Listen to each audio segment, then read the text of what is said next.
오늘 우리나라 사람들은 공부를 안 할 수 없는 그런 형국에 처해졌습니다. 여러분, 지금 우리가 제일 많이 듣는 말이 농단이라는 말인데, 사실은 그 말은 중국 고전에 나오는 좀 어려운 말입니다. 맹자에 나오는 말인데요. 맹자가 여러분 아시는 대로 전국시대 제나라에 지금으로 말하자면 왕의 정치 고문쯤 되는 그런 자리에 있었던 사람입니다. 그때 왕의 이름이 이제 선왕인데, 그런데 정치 고문을 있으면서 왕에게 여러 가지 조언을 합니다. 이렇게 했으면 좋겠습니다. 저게 좋겠습니다 하고 조언을 하고 진언을 간절히 하지만 왕은 지 마음대로입니다. 왕은 맹자로부터 듣긴 들었는데 가서는 자기 마음대로 해버리니까 한계를 느낀 맹자가 어느 날 이제 사직서를 써가지고 품에 품고 다니면서 기회를 엿보고 있습니다. 언제 그만둬야지 하고 있는데 왕이 이제 그걸 눈치를 채는 거예요. 왕이 눈치를 채고는 맹자가 제일 아끼는 제자를 시켜가지고 이제 맹자의 마음을 되돌이키려 합니다. 왕이 맹자의 마음을 어떻게 돌이키겠습니까? 제일 쉬운 게 이제 돈이니까 제자 시자를 보내가지고 말을 전하는데 어떤 말을 전한가 하면은 왕께서 스승님에게 시내에 아주 궁궐과 같은 큰 집을 지어드리고 1년에 한 6만 섬이나 되는 큰 복록을 내려가지고 스승님이 마음껏 쓸 뿐만 아니라 제자들을 많이 양육하고 대신들을 훈련할 수 있고 본보기가 될 수 있도록 가르칠 수 있는 그런 장을 마련해 드리겠다고 그렇게 회유를 합니다. 그 말을 다 들은 맹자가 딱 한마디를 얘기합니다. 내가 돈 보고 그랬으면 남아있었지 그럽니다. 그래서 자기는 마음을 돌이킬 아무런 의지가 없다는 얘기를 한마디로 그렇게 말합니다. 그러면서 내가 돈을 바란 게 아니다고 그러면서 그 당시에 옛 선조들의 말을 인용합니다. 그 인용하는 말 중에 바로 우리가 오늘 의미도 잘 모르고 쓰는 그 농단이라는 말이 등장합니다. 그러면서 이제 옛 사람의 말을 인용하는데 그게 이제 개손의 말인데 무슨 말인가 하면은 그 사람이 꾸짖기를 벼슬아치 하다가 자기가 마음이 안 맞아 물러났으면은 그만둬야 되지. 자기 자손, 자기 아들, 손자까지 대대로 궁궐에 물려가지고 그 권력을 내어놓지 않으려고 하는 그런 농단은 버려야 되지 않겠느냐 하는 말을 이제 맹자가 인용을 합니다. 거기서 이제 나온 말이 농단이라는 말입니다. 농단이란 말의 본래 뜻은 아주 깎아지른 절벽과 같은 언덕, 높은 언덕이라는 뜻입니다. 언덕 농자거든요. 거기서 이제 나온 말인데, 그러면서 제자에게 이제 맹자가 더 덧붙여서 하는 말이 있습니다. 그건 이제 농단이란 말의 본래 의미를 이제 풀어서 쓰는데, 그건 뭔가 하면, 본래 시장이란 것은 내가 쓰고 남는 물건을 가져와가지고 장바닥에 내어놓고, 내 쓸모없는 물건을 남이 가져가고, 내가 또 필요한 것을 남으로부터 바꾸고 가는 거. 이게 이제 시장인데, 옛날 시장에 한 나쁜 놈이 시장 그 덩어리에 있는 높은 언덕벽에 올라가지고는 온 시장을 다 훑어보고는 자기가 매점 매색한다는 거예요. 잘 팔리는 거를 갈랐다고 막 다 그냥 자기가 창고에 들였다가 비싸게 팔아먹고.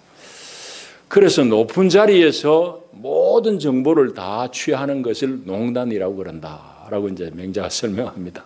거기서부터 나온 말이 바로 농단인데, 오늘 우리나라가 대통령과 주변 몇몇 사인의 국정농단으로 말미암아서 온통 홍역을 겪고 있는 여러분 잘 아신 대로입니다. 이 농단의 폐해는 단순하게 이익이 불공평하게 분배된다는 그런 차원을 뛰어넘어서 사회 근간을 무너뜨린 일이에요. 왜? 정보를 독점하고 있으니까. 그 독점한 정보를 가지고 자기 유익을 챙기면 이거는 뭐 어디 끝당할 데가 없는 그런 것이기 때문입니다. 그래서 이거는 시급하고 강력하게 처벌해야 될 이유가 바로 거기에 있습니다. 여러분 보시는 대로 우리나라가 지금 참 특별하게 대통령이 그렇게 하려 해도 안 되는데 국론 대통합을 이룹니다. 광장에도 보면 할아버지부터 어린아이까지 다 나와요. 옛날에는 선거 때마다 노인들하고 젊은이들하고 생각이 달랐는데 지금은 다 통일이 됐어요. 그뿐만 아니고 그 광장에 나오는 사람들 중에서 보면 젊은 중고등학생들, 어린 학생들 또 유모차에 자기 아기를 데리고 나오는 어머니들까지도 있다고요. 여러분, 그건 무슨 얘기겠어요? 사회가 도대체 불공평하다. 자기들은 머리를 싸매고 공부를 해도 인류대학 가기 힘든데 이거는 뭐 고등학교 뭐 20일도 안 되는 애가 인류대학에 갔다 그러니까 애들이 머리가 그냥 뚜껑이 열리는 겁니다. 그래서 온 사회가 불공평한 사회, 적어도 내가 키우는 이 젖먹이 아이가 컸을 때는 그런 나라가 안 됐으면 좋겠다는 그런 마음으로 이 추위에도 눈보라가 치는데도 어린이를 데리고 나오는 거예요. 여러분,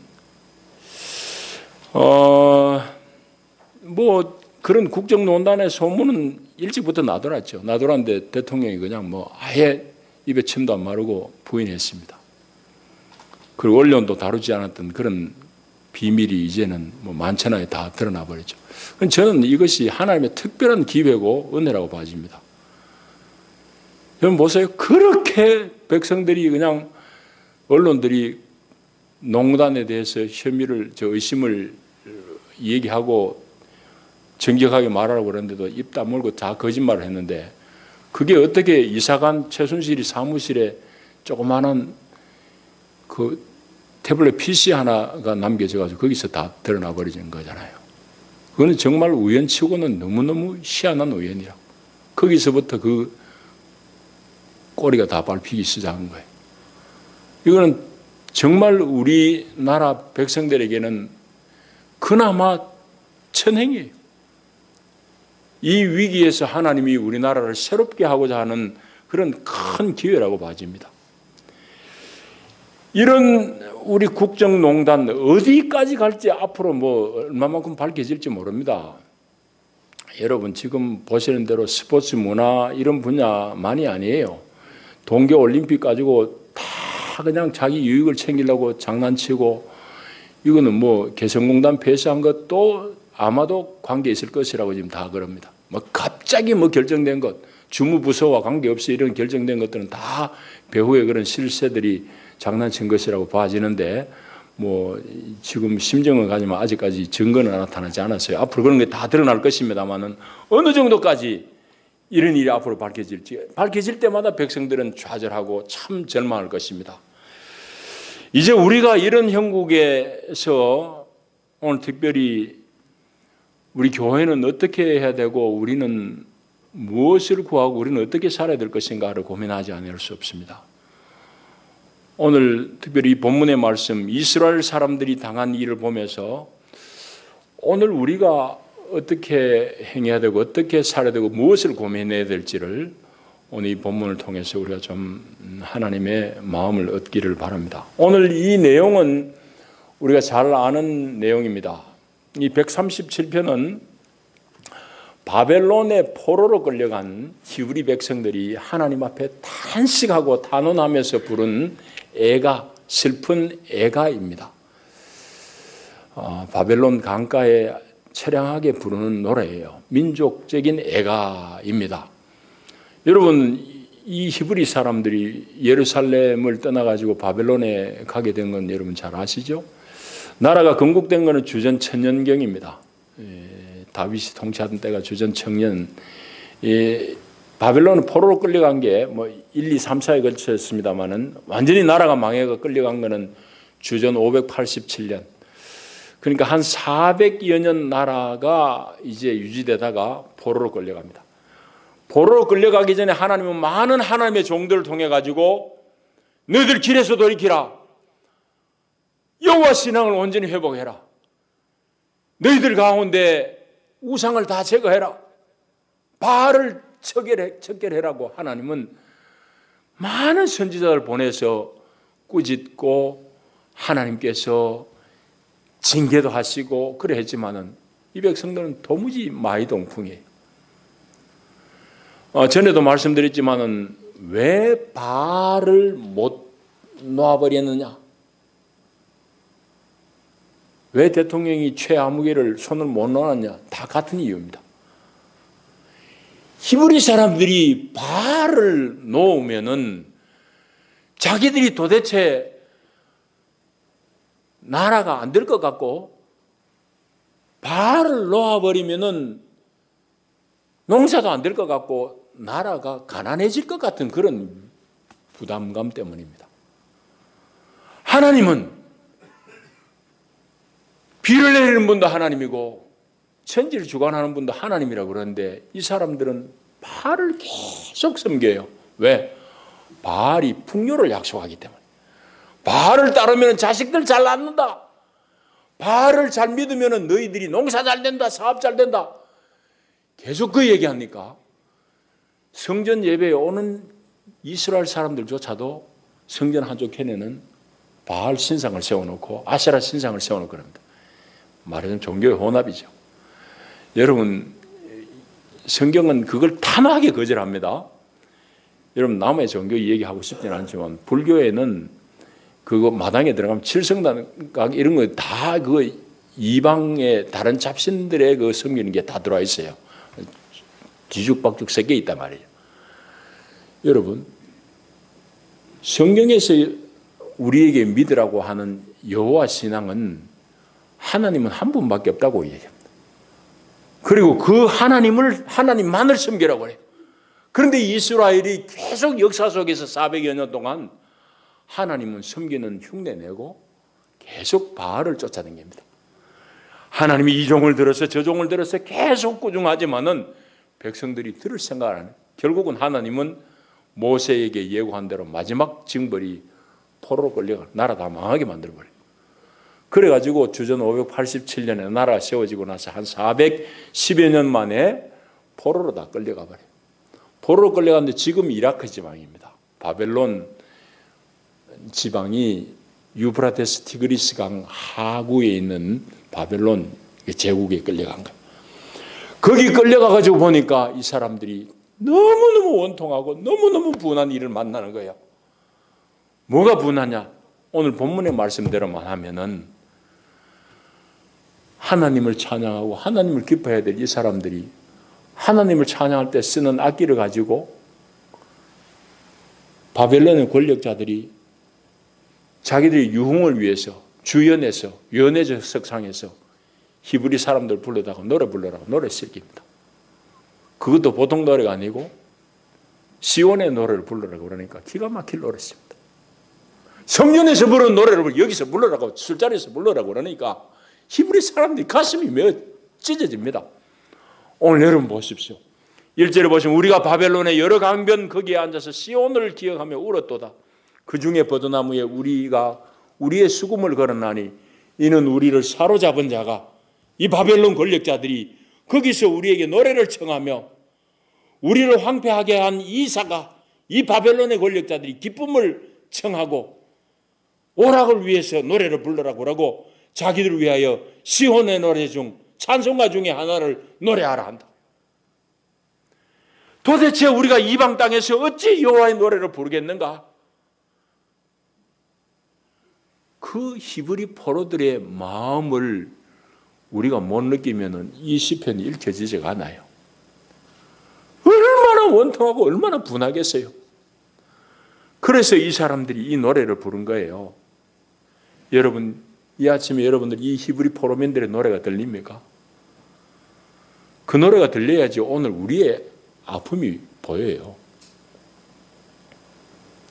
여러분,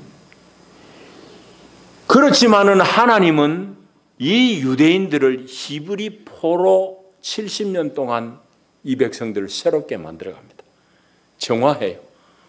우상의 죄들을 다 씻어버리고 그 백성들이 하나님 앞에 우리가 이제는 절대 진짜 우리 앞에 죽음의 위협이 닥쳐도 우리가 이제는 바알 우상은 안 섬겨야지 그럽니다. 그래서 포로에 돌아온 히브리 사람들 역사를 보게 되면은 그 뒤로는 우상을 숭배했다는 얘기는 없어요. 물론 뭐 사람들이 많이 모여 사니까 다른 그런 실수들은 있지만은 우상을 섬기는 이런 죄들은 안 범한다고요.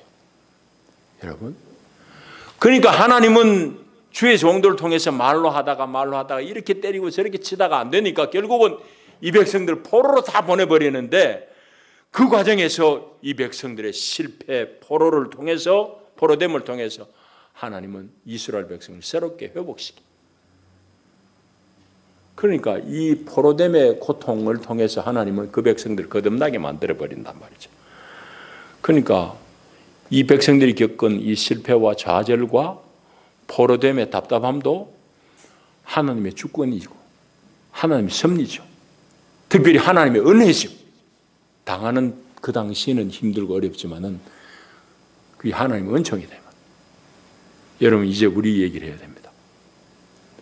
지금 우리의 상황이 그야말로 포로로 끌려 나와가지고 바벨론 강변에서 이리저리 유리방황하는 히브리 사람하고 뭐가 다르겠냐고.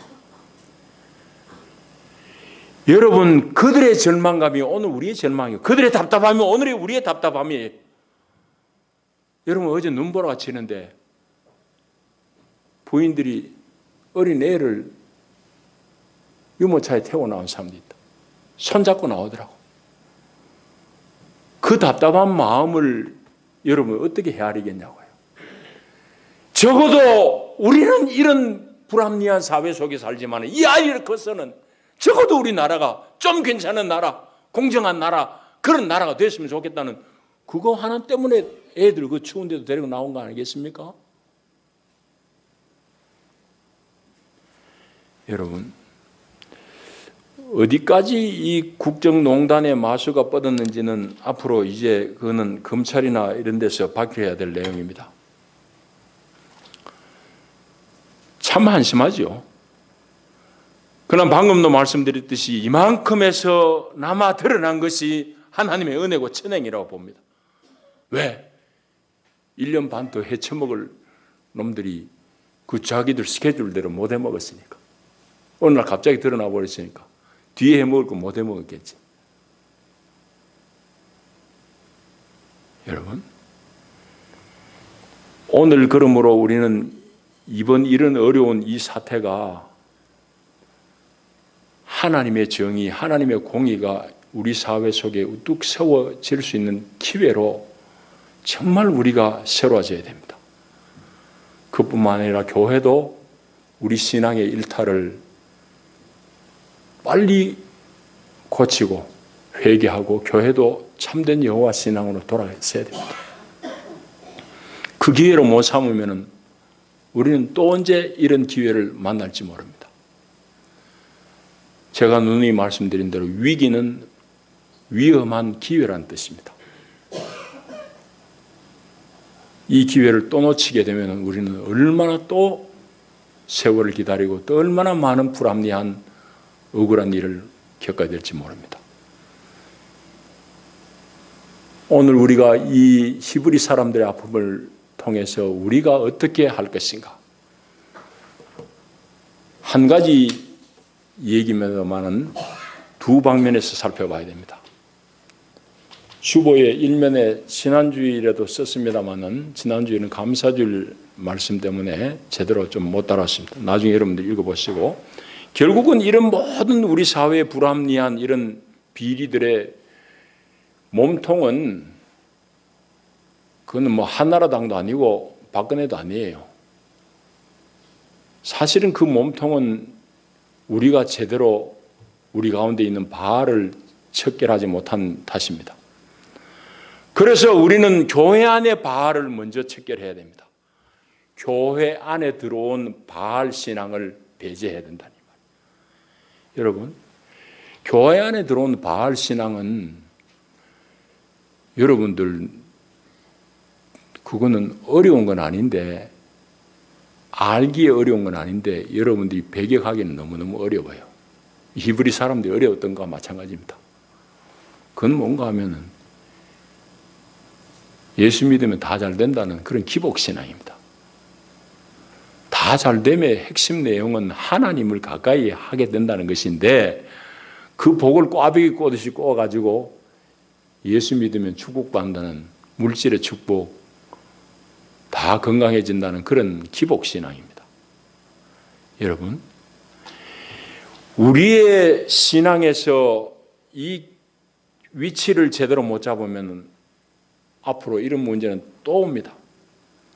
우리가 이런 일들을 통해서 기복신앙에서 십자가 신앙으로 되돌이키고 회복되지 않는다고 그러면은 교회는 도무지 사회에 아무런 역할을 할 수 없습니다. 여러분, 이런 국가적인 실패의 원인은 교회의 타락에 있습니다. 교회의 타락이 있다고요. 여러분, 소돔 고모라 의인 10명이 없어서 망합니다. 그 원리는 매 마찬가지입니다. 나라가 이렇게 자빠지고 무너지는 것은 교회가 제대로 못 서 있기 때문입니다. 교회가 제대로 제 위치를 못 잡고 있기 때문입니다. 교회가 세상의 파수인데 파수꾼이 잠들었으니 세상이 제 마음대로 가는 거 아니겠습니까? 파수꾼이 눈을 부릅떠야지요. 그랬다고 그러면 어떻게 이런 일이 일어나겠냐고요.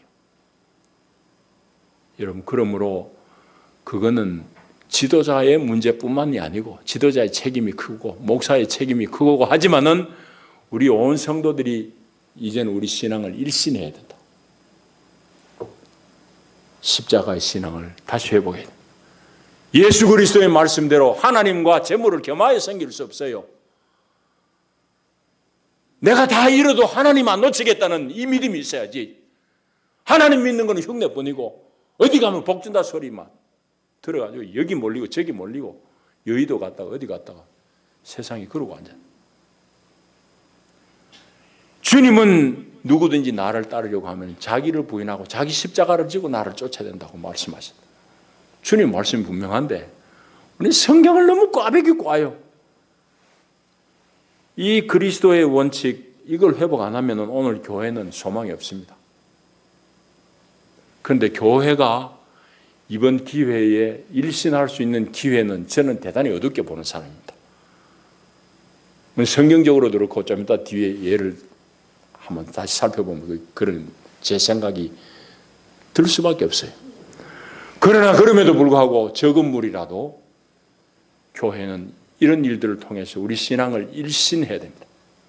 우리가 추구했던 것, 복 받으려고 예수 믿은 것이 잘못된 길이라는 걸 알아야 돼요. 여러분, 그 복이 뭐예요? 예수 믿으면 복이 있어요. 그 복이 뭐예요? 하나님을 가까이 하는 거예요. 하나님을 가까이 하는 거예요. 하나님을 가까이 하면은 세상에 뭐가 무슨 문제가 있냐고. 근데 하나님을 가까이 하진 않고 그냥 어디 가면 벼락 떨어진다고 그러니까 거기 쫓아다닙니다. 교회가. 그래서 교회 안에 바알, 기복신앙을 오늘 우리가 척결하지 않으면은 앞으로 교회는 파수꾼의 역할을 할 수가 없어요. 두 번째, 나라 안에, 이 사회 안에 있는 바알을 척결해야 됩니다. 저는 바알주의, 바알리즘이라고 얘기하고 싶은데 바알주의의 핵심은 사회적인 현상은 뭔가 하면은 자기 권력을 가지고 이익을 독점하려고 하는 것이 바알주의입니다. 여러분, 그건 성경에 나온 대로예요. 바알을 열심히 추종했던 아합 왕 때의 부인 이세벨이 이스라엘의 본래 삶의 원칙은 모든 토지는 여호와의 것이다. 하나님으로부터 다 분배받은 공정한 그 원리에 따라서 땅을 다 기업으로 누리는데 이것은 누구도 앗아갈 수 없어요. 내가 설령 빚을 져가지고 내 땅을 남에게 좀 줬다 하더라도 이게 70년 되면 다 돌아오게 돼 있어요. 그게 희년이죠. 50년. 50년 되면 다 돌아오게 돼 있다. 그래서 이스라엘의 본래 성서적인 제도는 11조와 이런 희년 제도를 통해서 사회적으로 완전히 낙오자가 생긴 걸 근원적으로 막게 되어 있는 제도입니다. 그런데 그 가운데 요즘과 같은 이 자본주의 탈취가 등장하는 첫 장면이 뭔가 하면은 이세벨이 나봇의 포도원을 국가 권력을 이용해 빼들어 먹는 사건이 처음 사건입니다. 말하자면은 세상의 바알은 어떻게 나타나는가 하니까 자기 힘을 이용해가지고 남을 억압해서 빼뜨려 먹는 겁니다. 오늘 경제 얘기를 하자면은 억압적인, 폭압적인 경제 시스템입니다. 오늘 우리 가운데 우리의 얘기로 하자면은 재벌 중심의 경제 운영입니다. 여러분, 이거는 예수의 정신이 아니에요. 성경의 정신이 아니에요. 그런데 한국의 대형 교회들은 다 재벌을 옹호하고 있습니다. 그 사람은 성경을 모르기나 아니면 거짓말하기나 둘 중에 하나입니다. 여러분, 이번에 국정농단 사건이 일어났잖아요. 근데 재벌들은 자기들이 손해 입었다, 자기들이 돈 뺏겠다고 우는 소리를 우는 신용을 냅니다. 그럼 과연 그럴까요? 재벌들은 돈을 그냥 이유 없이 뺏겼을까요? 아니에요. 100억 주고 50억 주고는 몇십 배, 몇백 배의 이득을 취했습니다. 그런 거 구체적으로 다 얘기하면은 너무너무 참 우리가 답답하고 우리가 너무너무 참 우리 처지가 꼴이 말이 아니에요.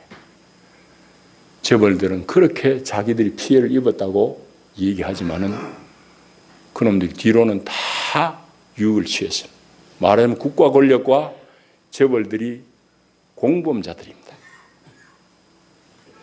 여러분, 공생을 했습니다. 서로 주고받고 한 겁니다.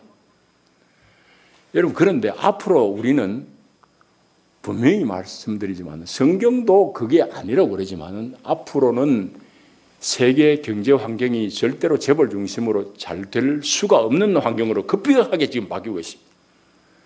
여러분, 세계를 지금 주도한 나라는 뭐 싫든지 좋든지 간에 영국, 미국입니다. 아직까지는. 싫어도 그 사람들이 주도하고 있어요. 그래서 우리 경제 시스템을 움직이는 것도 그 사람들이에요. 신자유주의를 가져와가지고 이렇게 못 살게 만드는 것도 대체고 레이건이에요. 미국, 영국 그 사람 때부터 시작이 된 거예요. 노동자들을 억압하고 하여튼 가진 사람들이 더 기업을 잘 해먹게 만들고 그렇게 했지만 이제는 영국도 돌아섰고 미국도 돌아섰습니다. 한 3, 40년 해보니까 아이고 이거 우리 망한 짓이구나. 언제든지 왔다 갔다 합니다. 역사는. 하여튼 지금은 되돌이켰어요. 영국이 EU에서 탈퇴한 거 브렉시트라고 그러잖아요. 그것도 우리끼리 좀 잘 살아보자. 난민들은 이제 우리 안 받겠다. 세계 문제 우리 머리 아프다. 좀 우리끼리 좀 잘 살아보자. 미국에 트럼프 된 건 마찬가지입니다. 아메리카 퍼스트. 아니 남의 나라 좀 신경 우리 그만 쓰겠다. 한국, 미국, 일본 누구 방위 누구가 해라. 우리 가난한 노동자들 우리가 좀 잘 먹고 잘 살아야 되겠다는 이 얘기를 트럼프가 공공연하게 해놓고 어제는 이제는 자기가 취임하자마자 TPP 환태평양 자유무역협정 파기하겠다고 그랬죠. 이제는 자유무역이 쇠퇴하고 보호무역이 자꾸 주장되어지는 시대로 빨리 움직이고 있는데 우리는 아직까지도 수출만이 살 길이라고 그럽니다. 여러분, 그건 박정희 때 이야기입니다. 수출만이 살 길이라는 얘기는 그 뒤에 숨어있는 얘기가 뭔가 하면은 재벌을 잘 우리가 대접해야 된다 그 소리입니다. 정권을 가진 사람들이 재벌을 잘 키워야 된다는 말을 그 말을 못하니까 수출이 살 길이라고 거짓말을 하고 있어요. 이건 그런데 앞으로는 수출이 자꾸 어려워집니다. 수출이 어려워지면 우리가 어떻게 해야 될까요? 우리 안에 국내 시장이 잘 돌아가도록 해야 됩니다. 여러분, 시골교회 목사 왜 이렇게 침을 튀기고 얘기해야 됩니까? 우리가 정신 안 차리면 답이 없기 때문입니다. 여러분들이 정신 안 차리면 답이 없어요. 선거 때마다 거짓말하는 그거 다 속아 넘어가죠. 이때까지 그렇게 속아가지고 이 짓을 다 하고 있단 말이에요. 여러분, 이제는 한시바삐 우리나라가 안에서 잘 돌아가는 이런 시스템을 빨리 구축해야 됩니다. 우리가 소위 경제 개발을 한 이후로 수출 위주로 경제를 운영했습니다. 이제는 그게 다 끝났습니다. 근데 아직까지도 그런 거짓말 하고 있어요. 왜? 재벌들하고 한통속이니까. 몸통은 그거라니까. 바알이라니까. 대통령 하나 끄집어 내린다고 이게 해결될 문제가 아니에요. 이게 안 고쳐지면은 어느 놈이 해도 또 마찬가지. 재벌들 조종당한다고. 여러분, 그러니까 우리가 내수를 잘 살리려고 그러면은 분명하죠. 우리가 안에서 공평한 경쟁, 소위 말하는 경제민주화. 지금은 이건 아니에요. 재벌들이 억압하고 있다. 중소기업들 쥐어 짜먹고 있다. 하청업체들 쥐어 짜먹고 있다고. 그런 것을 빨리 무너뜨려야 되고 공정하게 경쟁하도록 만들어야 되고, 그리고는 이제는 재벌 중심이 아니라 그렇게 공정한 속에서 개미들이 잘 자라도록, 작은 기업들이 잘 커도록 만들어야 돼요. 그뿐만 아닙니다. 우리가 북한하고 경제협력은 이거는 해도 되고 안 해도 되는 게 아니에요. 우리 안에 내수를 얘기하면 우리는 5천만 너무 적어요. 이 시장이. 북한 다 합쳐도 적다고. 적어도 1억은 돼야 되는데, 그래도 북한하고 합치면은 우리가 시장이 그나마 커지고 우리가 줄 것 많고 받을 것 많아요. 그런데 정치 선거 때만 되면 또 빨갱이 얘기 나옵니다. 이런 얘기하면 빨갱이라고 그러지. 여러분, 이제는 여러분들이 정신 안 깨면 또 속아 넘어가요. 그래서 북한하고도 경제가 지금은 이거는 우리가 서로 협력 안 하고는 방법이 없어요. 미국이 이제는 누구 물건 그만 사겠다고 그러는데 우리가 자꾸 사라고 어거지를 부릴 수가 없잖아요. 우리 안에서 물건이 잘 돌도록 해요. 또 한 가지. 이건 지금 정책하고 다 반대되는 것이기 때문에 여러분들이 알아야 된다 이 말이에요. 지금 같이 되면은 대통령 하나 바꿔도 방법이 없어요. 그리고 복지. 선거 때만 되면 다 퍼주고 나라 재정 다 망하고 그리스 짱난다. 다 거짓말입니다. 여러분, 뒤로는 나라 곳간 주가 주머니 다 퍼먹은 그런 나쁜 놈들이 가난한 사람들 복지해주면 나라 곳간 망한다. 그런 거짓말 아직도 하고 있습니다. 여러분, 복지가 왜 필요한가 하면은 노후 사람들이 걱정이 없어야지 돈을 써요. 일본이 왜 자꾸 저래 망하느냐? 노인들이 돈은 꽉 재놔놓고 쓰지를 못해. 다 쓰고도 못 죽을 판인데도 못 쓴다니까. 왜? 불안하니까. 복지는 왜 중요하면은 노후를 나라에서 책임져 주니까 나는 열심히 일하고 내가 번 돈 그냥 쓰고 죽겠다. 좋은 데도 쓰겠다. 여러분, 경제가 잘 돌아간다는 말은 돈이 잘 돈다는 말이에요. 사람들이 마음 놓고 돈을 쓰도록 해야 된다. 그런 점에서 복지는 꼭 필요합니다. 그래서 세계적으로 지금 실시도 하고 있고 연구하는 게 뭔가 하면은 기본임금이라는 겁니다. 기본임금은 먹고 노는 놈이든지 열심히 돈 버는 놈이든지 한 달에 100만 원, 200만 원 다 주자 이 말입니다. 그 왜 그러냐 하면은 너무너무 자동화돼 가지고 사람들이 필요가 없잖아요. 일거리는 다 줄어들어. 그런데 경제는 활발하게 돌아가서 공장은 돌아가지고 물건은 많이 생기는데 살 사람이 없잖아. 돈이 없으니까. 그러니까 200만 원인지 300만 원인지 노는 놈이든지 일하는 놈이든지 다 주자 이 말이야. 그런 정도로 세계는 바뀌고 있는데 우리는 지금 선거 때가 되면은 또 재벌 중심의 저걸 주장하는 사람은 그렇게 복지해가지고 나라 재정 다 말아먹는다고 거짓말합니다. 그런 놈들이 뒤로는 저렇게 다 도둑질하고 앉은 거예요.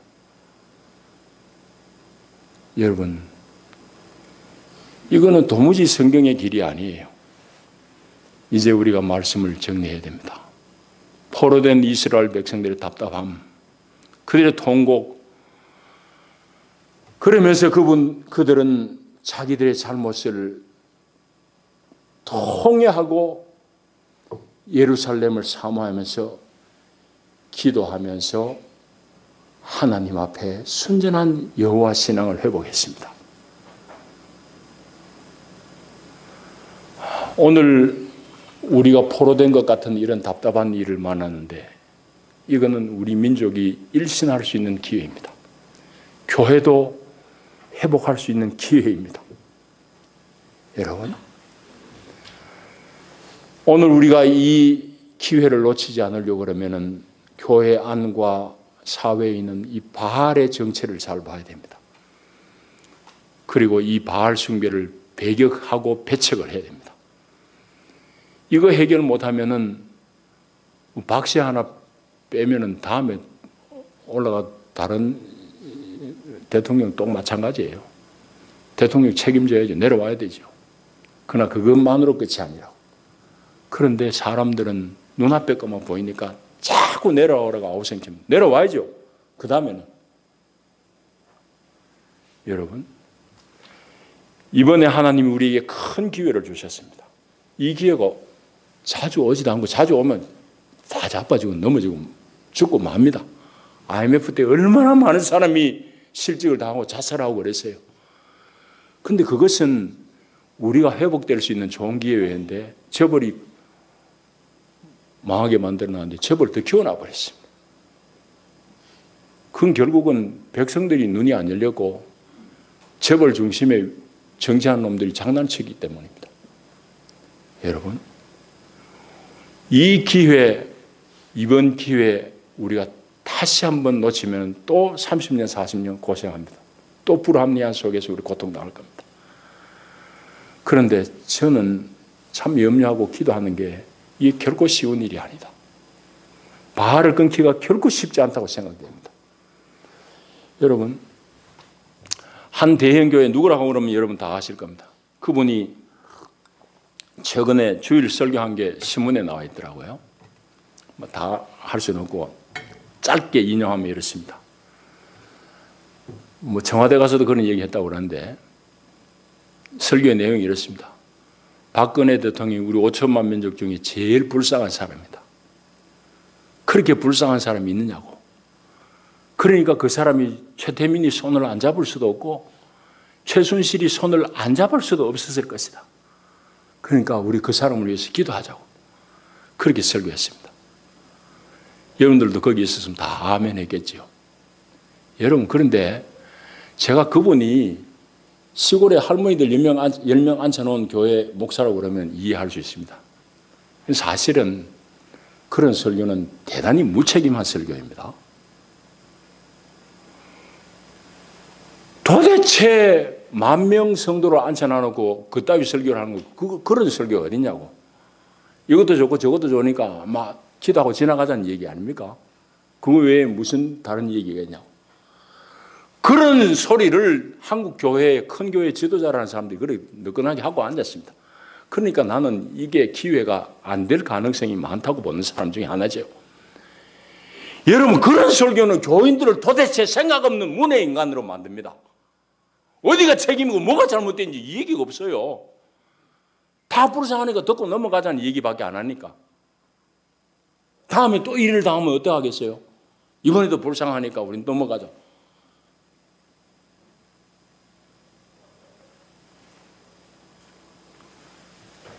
여러분, 이번 사태의 책임은 분명합니다. 대통령, 그 주변에 빌붙어 가지고 아주 농단을 한 그런 나쁜 사람들, 권력을 이용해가 자기 이익을 챙기려. 앞으로는 정의를 이야기하고 뭐 경제를 어떻게 이야기하면서 뒷주머니 자기 주머니 빼다 채운 놈들, 그 책임이 있어요. 물어야 돼. 또 새누리당 물어야 돼요. 여러분, 자기들 입으로 그러잖아요.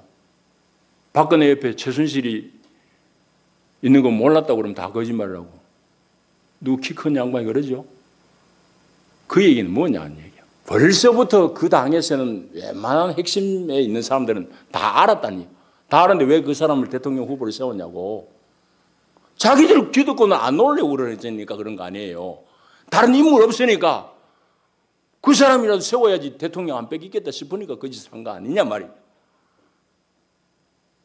그러니까 책임을 단단히 물어야 돼. 누가 잘못인지 알아야 돼.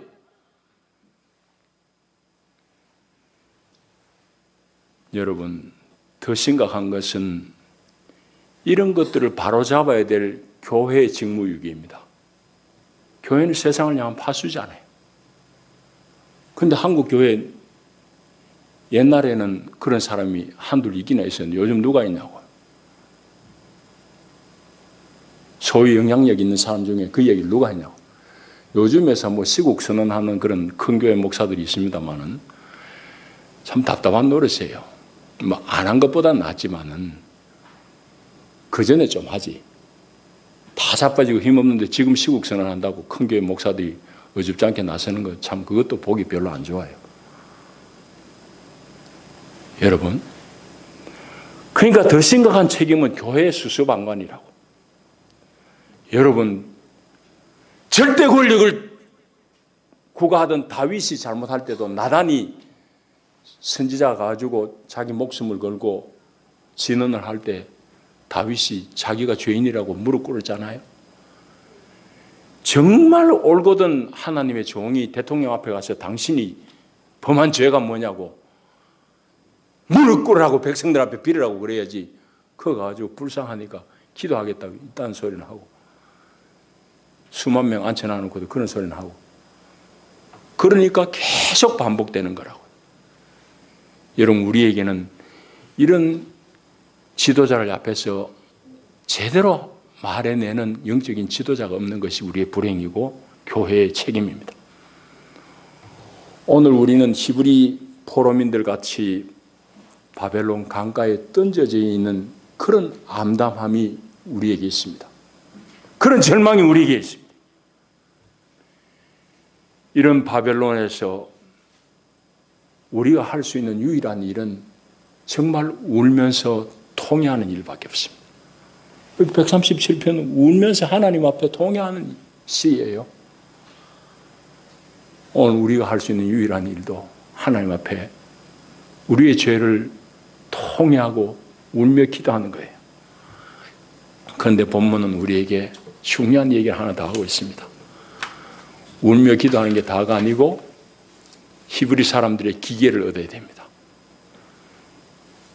여러분, 하나님 앞에 울며 기도하는데 8절 보십시오. 멸망할 딸 바벨론아, 내가 우리에게 행한 대로 내게 갚는 자가 복이 있으리로다. 내 어린 것들을 바위에 메어 치는 자는 복이 있으리로다. 자기들을 이렇게 괴로움에 빠뜨린 바벨론을 향해서 응징하겠다는 그런 기계입니다. 여러분, 우리가 기도하지만은 이 문제의 본질을 우리가 끊임없이 천착하면서 책임을 묻는 이런 기계를 가져야 됩니다. 그럴 때에 우리에게 기회가 있고 회복될 수 있는 기회가 있을 것입니다. 하나님 앞에 우리 교회가 바로 설 수 있기를 간절히 바랍니다. 기도하십시다. 하나님 아버지,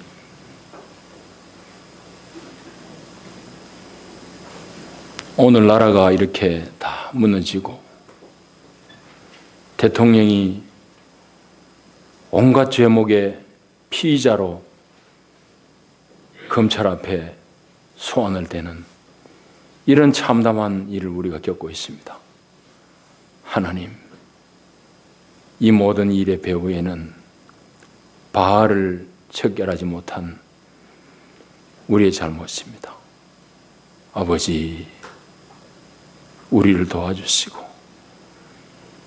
우리 백성들이, 우리 교회가 주 앞에 통회하며 자복하며 주의 길에서 떠난 우리의 모습을 보며 울게 하여 주시옵소서.